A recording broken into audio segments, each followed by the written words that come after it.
여러분 반갑습니다. 정보 박사입니다. 다들 즐거운 3일전 연휴 보내셨습니까? 즐거운 연휴 기간에 참 주식하는 투자자 입장에서는 약간은 불편한 내용들이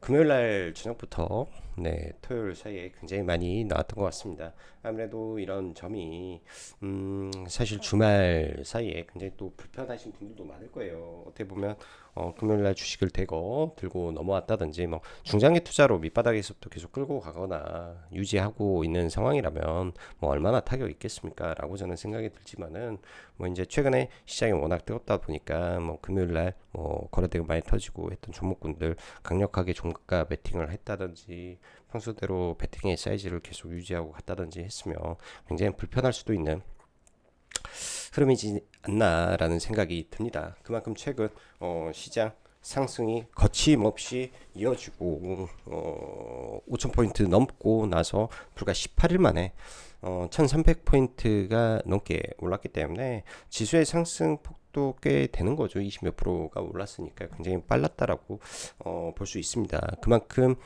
올해 그러니까 작년에 ETF가 300조가 순자산이었다면 불과 두 달이 지났는데 이 ETF 순자산이 80조가 늘었다라는 것만으로도 시장에 이 자금이 얼마나 많이 들어왔냐 왔을까라는 거를 우리는 반증하지 않나라는 생각이 들고요.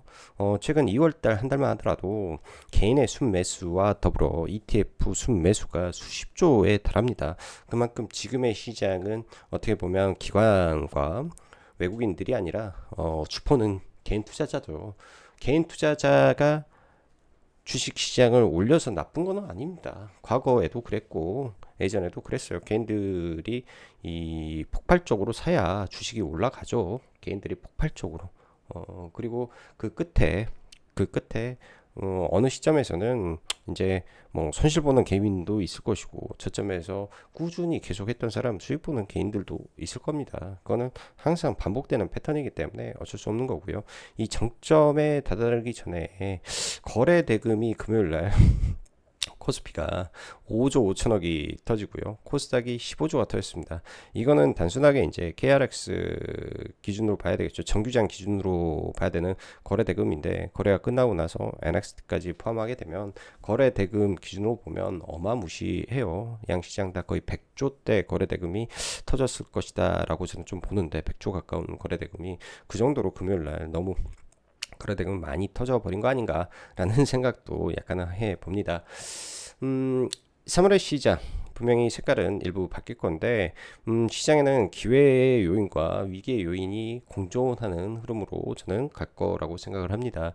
정부의 이 증시 부양 의지는 지속되고 있고 이 대통령 자가 매각 과 함께 또한 코스닥의 액티브 ETF의 상장이라는 이러한 기대감이 분명히 존재한 부분이고 동시에 반도체 관련해서는 미국에서 엔비디아발 이 캐시번 돈이 타버리고 있는 현상이 가속화할 것이다 라는 이슈가 되게 화두가 되고 확대가 되고 있는 가운데 트랜스포스가 그동안 이 디램에서 무려 5개월 동안 여러분들 상방을 말을 했던 거 아십니까? 매달 말 나오는 리포트가 있는데 드디어 고점에 다다랐다, 정점에 다다랐다라고 보고서를 냈다라는 점이 시장에서 당장 월요일 날 어떻게 반응을 할지 저는 약간 궁금합니다. 왜 매월 이 보고서가 그러니까 일일날 나올 때도 있고 말일날 나올 때도 있었는데 나오고 나서 시장이 웬만하면 시가에서 매물소하고 올라왔다라는 점인데 반대로 이번에는 정점 보고서가 나왔으면 시장은 어떻게 반영을 할지 약간 귀추가 저는 좀 주목되는 부분이다 생각이 드네요. 자, 들어가기 앞서서 라이브 방송 가입 진행하고 있고 관심 있으신 분들은 카페에서 가입 진행하시면 될 것 같습니다.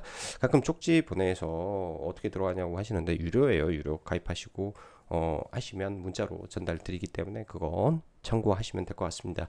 미국과 이란 지정학적 리스크는 기회인가 위기인가? 분명히 저는 여기는 기회라고 생각을 합니다. 위기는 위기겠죠. 근데 단기적인 위기로 일단 생각을 하고 있습니다. 힘의 차이가 월등하기 때문에 기회로 보고 있습니다. 근데 한편으로는 이런 생각을 동시에 하고 있어요. 과거 우크라이나 전쟁 때 러시아와 우크라이나의 이 규모의 차이는 압도적으로 러시아가 우위였죠. 근데 결국 전쟁은 지금까지 이어지고 있다라는 점이 분명히 우리는 상기해 봐야 될 부분인 것 같습니다. 일단 생각은 저는 기회로 보지만 이게 장기화가 되고 미국의 압도적인 힘이 제대로 작동을 안 하게 될 상황이 발생을 한다면 조금 깜깜해지겠죠.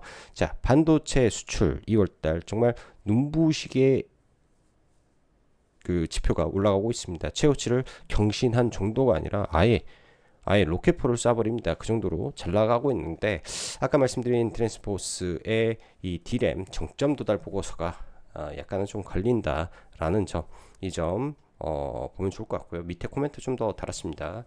월가에서 한국은 고평가에 도달했다라는 또 리포트가 좀 나왔습니다. 이런 부분들은 지금 한국판 ETF 불개미들이 얼마나 더 자금을 밀어 넣느냐에 따라서 제가 봤을 때는 움직일 가능성이 좀 있다라고 생각을 합니다.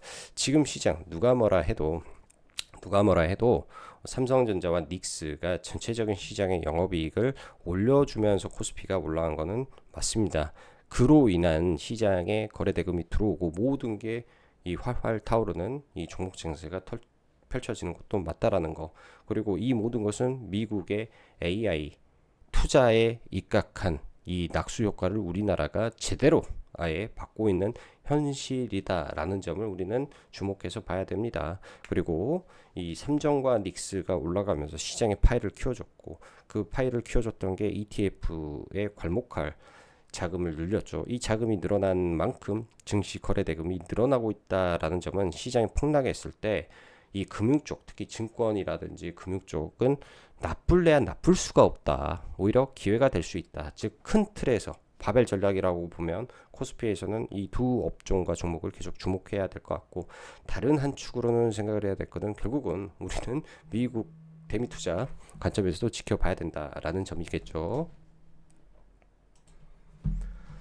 그 외에도 뭐 대미 투자 관련해서 이슈는 계속 될 수 있다라는 점을 일부 상기하면서 종목군들 봐야 될 것 같습니다. 이번에도 그 이 대통령 싱가포르 정상회담 관련해서 SMR을 계속 강조하고 있는 거는 큰 틀에서 계속 SMR 원전 쪽에 대한 이 정부의 의지를 좀 천명하고 있는 거라고 해석하시면 될 것 같습니다. 자, 지난 금요일 국내 시장 하락 종목 수가 월등히 많은 상태에서 뭐 코스피는 막판에 삼성과 닉스가 좀 빠지면서 지수 떨어졌는데, 사실 현대차 그룹이라든지 조방원 쪽에서는 오히려 강세로 마감을 했기 때문에 대형 반도체 빠지고 나머지 뭐 2차 전지 뭐 등등에서는 나쁘지는 않았겠더라 라고 할 수 있을 것 같고, 코스닥 같은 경우에는 오히려 상승에 코스닥 150은 1%대 올랐습니다. 이 힘은 제약바이오고, 이 근원은 ETF 수급이 강하게 프로그램 매수를 동반해서 들어오면서 끌어올린 주축 역할을 해줬다라고 봐야 될 것 같습니다. 고객의 탁금이 많으니까 뭐 신용장구는 뭐 이 정도에서 그냥 유지하고 버티고 있다라고 좀 봐야 될 것 같고요. 지금 환율 같은 경우에는 이 터지고 나서 다시 1460원대 50원대 움직이고 있고, 현재 뭐 니케이 마이너스 1.35, 나스닥 선물은 아까 마이너스 0.8%였는데 지금은 마이너스 1.4% 정도 하락이니까 다시 하락폭을 좀 키우고 있다. 즉 미장이 열려봐야 알겠다. 이렇게 봐야 될 것 같습니다. 지난 금요일 장도 어찌 보면 목요일 강력한 국장의 모습을 보고 강하게 베팅한 사람들 마음 철렁하게 만들었던 엔비디아의 실적 발표 후 고점 대비 급락이었죠. 그리고 전체 시장의 하락이 크게 나왔으며 그로 인한 개파락. 국장은 금요일 출발을 그렇게 했습니다. 그럼에도 불구하고 장중 3전이 플러스까지 올라가는 흐름과 한미반도체 신제품 공급 이슈가 쇼커버링과 함께 터져버리면서 완전히 뭐 4조짜리 거래대금을 터트렸으니까 초강세를 보였다라고 해야 될 것 같고, 3월 코스닥 액티브 ETF에 대한 기대감과 코스닥 부양 기대감 등이 뭉친 수급이 ETF를 끌어올리면서 제약바이오 쪽의 강세, 그리고 현대차 새만금 투자 이슈까지 더해지면서 현대차 그룹까지 폭등 이어지며 사실상 대금이 어마무시하게 터졌다 할 수 있습니다. 2월 들어 개인들 순매수가 엄청납니다. 삼전 닉스 물론 이거니와 ETF에 들어오는 자금은 수십조를 쓸어가면서 지수 6,300 개인이 만든 수치라고 봐야 되겠죠. 나쁜 것은 아니고 원래 개인들 광기가 더해야만 시세를 만드는 것도 맞습니다. 근데 그 속에 개인들의 힘이라면 변동성이 나올 수 있다는 점은 계속 우리가 알고 있어야 되고 변동성을 이용한 매매를 봐야 되겠죠. 주말 사이 미증시 금요일 사모펀드발 이슈와 영국 사모펀드 파산의 조화에 그리고 엔비디아 쪽 캐시번 현상 가속화에 대한 이 시장의 경고음 등 안 좋은데 이런 상황에서 지정학적 리스크가 터졌기 때문에 좀 반갑지만 않습니다. 일단 비트코인 하방 지지 사우디 마이너스 5%에서 마이너스 2% 축소 주요국 2%대에서 마이너스 1. 그 다음에 잠깐 이것 좀 볼까요? 홍콩 시장에서 닉스랑 삼전 2배 레버리지 ETF인데 닉스는 장대 양봉 하단까지 뺐고 삼전은 일단은 이 갭은 메꾸지 않은 상태에서 진행이 되고 있구나 정도로만 봐야 될 것 같습니다. 뭐 나머지는 뭐 모르겠고 이 정도 흐름에서 움직이구나 정도로 봐야 될 것 같습니다. 그래서 뭐 대충 삼전과 닉스 홍콩 시장을 봤을 때는 추가 각각 마이너스 2% 정도 빠지면 국장 여기에는 마이너스 1% 하락 출발이라고 했는데 마이너스 2% 정도 하락 출발도 가능하겠구나 정도로 생각을 하면서 봐야 될 것 같습니다. 장기화하게 된다면 문제가 될 수 있을 거고 그렇게 되면 우리나라는 글로벌 ATM이죠. 왜? 유동성이 좋으니까 돈 빼기 좋다라는 겁니다. 지금같이 돈이 잘 들어오고 있으면 빼기가 너무 좋은 상황이기 때문에 그 이용해서 돈을 좀 빼지 않을까 이렇게 생각을 해 보고요. 그렇다고 하더라도 여러분들 엔비디아가 고점에서 무려 2년을 지켰습니다. 2년. 네, 실적은 계속 올라가고 있음에도 불구하고 엔비디아 23년도 그러니까 2023년도 말 실적과 지금의 실적은 얼마나 차이가 나겠습니까? 어마무시하게 차이가 나요. 근데 고점은 거기서부터 못 넘기고 있다라는 게 핵심이죠. 2024년도부터니까 못 넘기고 있다. 이 고점을. 근데 실적은 계속 올라가고 있다. 근데 못 넘긴다. 즉 어느 순간에는 삼전 닉스에 박스권이 나온다라는 겁니다. 예? 엔비디아가 이 박스권에서 여러분들 매번 20-30%의 수익이 나온다. 다른 말로 하면 20-30%씩 계속 떨어졌다라는 말입니다. 예? 이런 게 어느 순간에 나올지 계속 생각을 하고 저는 좀 보고 있다라고 말을 하는 게 맞겠죠. 자, 코스닥 액티브 관련 기대감은 지속될 수 있겠다 싶습니다. 제약바이오 쪽은 관심을 꾸준히 갖고 봐야 될 것 같고요. 비만과 AI, ADC, RNA 그리고 임상 3상 기업들 이렇게 큰 틀로 관심법을 만들어 놓고 종목들 잡아가시면 될 것 같습니다. 로봇 쪽은 삼성에서 2030년까지 전체 디지털 트윈 및 휴머노이드 배치를 오늘자로 네, 기사가 좀 나왔는데요. 기본적으로 제가 삼성 SDS는 좀 보유를 하고 있습니다. 디지털 트윈 전체로 확장이면 관리할 쪽은 제가 볼 때는 삼성 SDS가 할 것이다라는 생각으로 좀 보유를 하고 있는 거고 로봇 확장이 나올 수 있겠다라고 봐야 되는데 이 부분에서는 레인보우 로보틱스가 지금 시총이 15주인데 시장 하락에 호재로 작용해서 그 이상으로 가버릴지 근데 가능성이 없다고는 말을 못하겠어요. 지금의 수급이 좋아서 가능성이 없다고는 말을 못하겠고 또한 액티브 관점에서 보면 로봇은 몇 개가 추가가 될 가능성이 높기 때문에 현대도 그렇고 삼성도 그렇고 하기 때문에 같이 움직일 수 있는 부분이 될 수 있다 정도로 생각하시면서 종목군들을 이따가 한번 쫙 보도록 하겠습니다.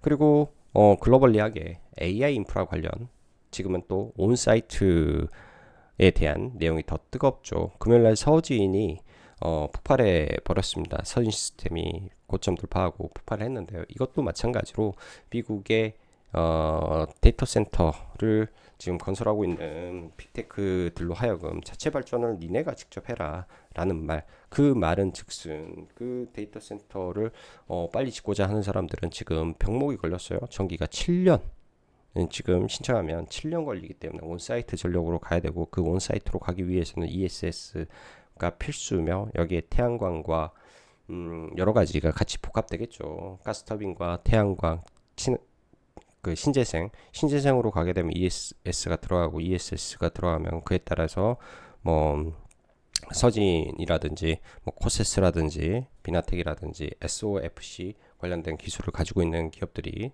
또 부각을 받고 하는 이 연결고리가 계속 이어지고 있다라고 보시면 될 것 같습니다. 그래서 그런 관련된 종목군들도 코스닥 안에 있는 기업들이 되고 실적이 올라가는 종목군들이 많기 때문에 잘 지켜보면 좋겠다라는 말이고요. 그 외 3월 인터배터리와 대비 투자법 확정 이슈가 있는데 원전 쪽이 많이 올라왔음에도 불구하고 종목분들 잘 밀리지가 않아요. 원전 쪽 계속 관심입니다. 현대건설이 절대 안 밀리고 되게 대장주 역할을 계속 해주고 있다라는 거, 건설 쪽은 계속 좋은 것 같습니다. 반도체 아까 말씀드렸다시피 뭐 호재와 악재가 같이 있습니다. 호재라고 하면 수출이 매우 좋다. 악재라고 하면 트랜스포스의 정점 이슈가 이거는 조금 치명적일 수 있는 내용, 단기적으로 투심이 조금 악화될 수 있는 내용이다. 이렇게 되면 코스피 지수 자체가 약간 흔들흔들 할 수 있는 부분이기 때문에 그렇게 봐야 될 것 같고, 과연 코스피가 흔들렸을 때 코스닥이 멀쩡할지도 같이 보고 넘어가야 될 것 같네요. 자, 지수는 뭐 딱히 보지 않겠습니다. 코스닥 너무 좋아서. 일단 뭐 대형주인 삼성전자 잠깐 좀 보면요, 뭐 11선 다른 거 없죠. 그냥 실적 지표상 21선 근처 지지 여부 보시면 될 것 같고, SK 하이닉스 11선이죠. 뭐 SK 하이닉스도. 그리고 금요일날 한미 반도체 폭등인데, 거래 대금 많고 폭등인데, 이게 이제 금융투자 쪽에서 1,600억이 들어왔으면 ETF 자금이라고 좀 봐야 될 것 같고요. 외국인들 매수는 숏 스퀴즈, 숏 커버링 이지 않을까. 시가총액이 30조인데 근데 돈이 많이 들어왔기 때문에 빠져도 그냥 트레이딩 성격으로 봐야 될 것 같습니다. 그래서 그리고 제주반도체 DDR4 관련해서 실적은 잘 나올 거라고 보는데 위로 보기가 지금은 좀 까다로워요. 종목들이 솔직히 좀 까다롭고, 하하 비전 이런 종목군들은 나중에 조정받으면 계속 관심 갖고 볼 예정입니다. 그 밖에 하나 마이크론이라든지 뭐 소부장 종목군들 뭐 빠지더라도 그렇게 많이 빠질까라는 생각으로 일단 좀 지켜보고 있다 정도로 좀 보시면 좋을 것 같아요. 너무 종목군들이 지금 폭등을 해놓은 상태라 뭐 바로 사라 마라 말을 못하겠더라고. 그리고 이수페타시스 증설의 모멘텀이 좀 붙었습니다. 증설 그간 실적 잘 내고 좋은 업황에서도 이 증설이 안 돼서 좀 문제가 됐던 기업이 증설을 한다라는 내용이기 때문에 월요일날 이 증설에 대한 부분이 시장에서 어떻게 작동하는지 봐야 될 것 같고요. 서진 시스템 강하게 돌파가 나왔죠. 어찌됐든 뭐 내용이 어찌고 저쩌고 이런 거를 중요한 것보다도 강하게 돌파가 나왔으니까 뭐 미증시 하락에 의해서 좀 빠진다면 서진 이런 그 급등했던 돌파봉을 봐볼 수 있는 거고, 그 다음에 정규장 기준에서 이렇게 갭이 들어진 윗꼬리들이 있을 거 아니에요. 그러면 대충 이 음봉의 몸통이니까 42만2천원, 네, 42,200원 지지해주면 뭐 관심, 42,200원 지지해주면, 혹은 4만원 내려오면 관심. 그리고 코세스라는 기업도 지금 블룸에너지에 대거 공급을 하는데 올해 실적이 되게 좋아지는 턴어라운드 기업이기 때문에 이거 떨어지면 매수 관점에서 이것도 같이 보려고 생각을 하고 있다라고 보시면 좋을 것 같습니다. 금요일날 현대차가 굉장히 뜨거웠어요. 시장에서 굉장히 뜨겁고, 현대차는 이제 반도체가 아니니까 다른 개념으로 봐야 되는데요. 보스턴 다이나믹스 IPO 이슈가 계속 나오는 가운데 로봇의 밸류가 굉장히 시장을 뜨겁게 하고 있는데, 정부 새만금 투자 이슈로 한 번 더 올라왔겠죠. 그래서 대금이 많고 반도체가 무너졌을 때 혹여 현대차가 계속 올라가는 일이 발생하지 않을까, 뭐 이렇게 한번 생각은 하고 좀 보고 있습니다. 뭐 현대차만 그런 게 아니라 현대 모비스도 지금 위에서 뜨거운 상태고요. 금요일 날은 현대 위아가 어찌 보면 그 박스권을 뚫었죠. 현대 위아가 박스권을 뚫어놓고 사상 최고가 근처에 해놨기 때문에 개파락을 한다. 근데 돈이 의외로 이쪽으로 쏠리는 게 나오면 NXT에서 움직일 수 있는 거 아니야? 뭐 이런 식의 접근입니다. 지금 뭐 종목군들 위치에 따라서 그냥 수급이 싸버리는 시장이기 때문에 그런 관점으로 좀 보고요.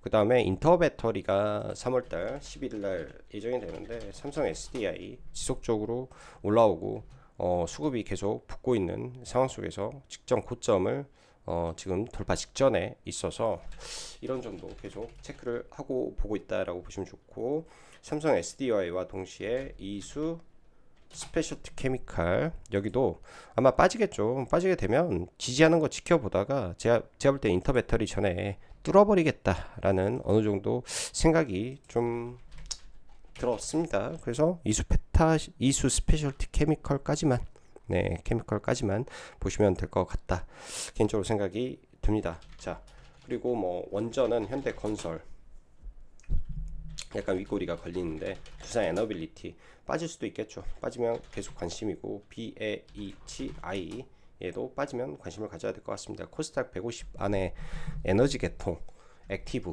포함될 가능성이 높겠죠. 그리고 삼성의 로봇, 삼성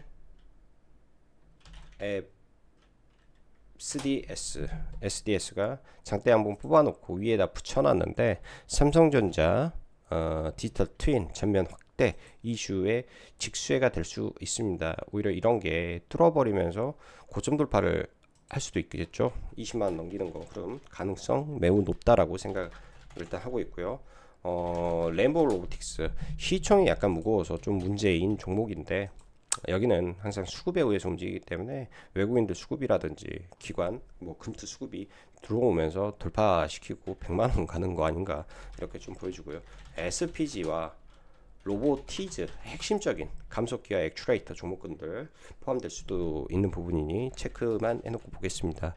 자, 그리고 3천당 제약이 지구까지 올라오면서 코스닥 시총 상에 좀 올라와 있는데요. 일단은 얘는 시총이 너무 높아서 좀 약간 좀 애매하고, 지금 구간에서는 일단은 바이오가 상장했을 때 삼성전자 스피노프로 올라왔던 기업이죠. 일단 코스닥 150에 포함이 되지 않은 종목인데, 150 포함 가능성과 액티브 ETF 포함 가능성까지 더해서 만약에 밀리게 되면 하단에서 충분히 볼 수 있는 에임드 바이오, 그리고 RNA 치료제 올릭스가 최근에 매우 좋았습니다. 올릭스 외에 RNA 치료제 중에 ST팜이 신고가를 돌파해 놓고, 네, 지지받는 구간에서 악재로 인해 하락을 하게 된다면 저점 매수 가능하다 언급을 드리도록 하겠습니다. 그 외에 이제 기본적으로 리가캠이라든지 ADC는 꼭 하나 가지고 가야 되는 거고, 오름 테라피틱스도 나쁘지 않아요. 떨어지면 45일선 기준으로 매수 하시면 좋을 것 같습니다. 시간 관계상 종목군들을 싹 봐드리기는 어려워요. 미래에셋 증권이라든지 이런 증권주들 떨어지게 되면 시장에서는 분명히 매수세가 들어올 수밖에 없는 구조죠. 실질적인 종목군들 매수세가 들어올 수밖에 없는 구조고, 금요일날 HD 현대 에너지 솔루션은 이제 국내도 국내지만 미국 진출이 붙어 있어서 상한가에 들어왔는데, 강하게 상한가 들어간 종목이 똑같습니다. 시장 하락에 의해서 아침에 민다, 그럼 매수세가 들어온다, 이런 거 있을 수 있겠죠. 근데 여기 같은 경우에는 NXT가 아니다라는 점이 조금 수급이 안 들어올 수도 있을 수도 있을 것 같네요. 자, 오늘도 영상 시청해 주셔서 진심으로 감사드리고, 시장 변동성이 많을 수 있으나 아직까지는 시장 유동성이 떠받들고 있는 시장이기 때문에 그런 관점에서도 시장 바라보시면 좋을 것 같네요. 자, 오늘도 영상 시청해 주셔서 감사하고, 여기까지 정국박사였습니다. 감사합니다.